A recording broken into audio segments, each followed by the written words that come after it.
Good morning guys, I just finished prepping this avocado chickpea salad over here with some feta on top. It's one of our blog favorites and it's really quick to make. It takes me about 5 minutes.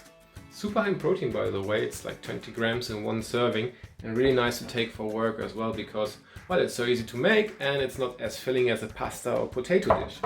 So, to know how to make it, just stick with the video. Okay, I just drained and rinsed a 15-ounce can of chickpeas. So that's a small can, right? In it goes. Next we're gonna add a big avocado, diced. Give me a second. Always a big moment and definitely fun to share with you. How does it look from the inside? Drum roll. Good enough, I'd say, good enough. Let's cut the square pattern in here. I'm very sure you've seen this before, so that's no news anymore. Okay, let's scoop in the avocado.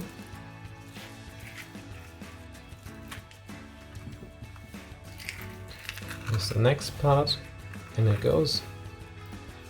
Okay. Well, I have to correct myself, this is a very beautiful avocado. Now we add a handful of either parsley or cilantro. Gonna chop this up quickly. Cool, here we go. Spread it out a little more. Of course.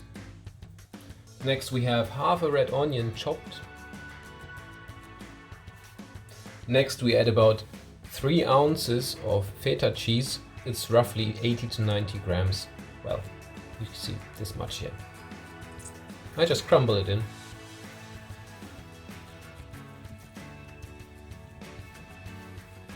Cool, this is the base. Now it's seasoning time. We are going to add 1 lime. Roughly, it can be a little less, so let's squeeze in a little bit from both sides.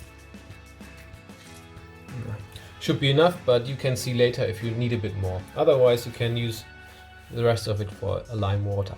This is definitely a nice addition. 1 teaspoon of honey. And lastly season with some salt and some pepper. Alright, so for the beauty of it, I'm not going to stir this already, but that's it. The avocado chickpea salad done. Really awesome for barbecue, obviously, but also nice as a side for dinner, and I like this also for lunch. You just should make half of it because it's really enough. Then like this, put it in a container and it'll definitely bring you through lunchtime at work. Alright. Let me know in the comments how it turns out for you. I'm really curious, and then, well, see you in the next video. Bye.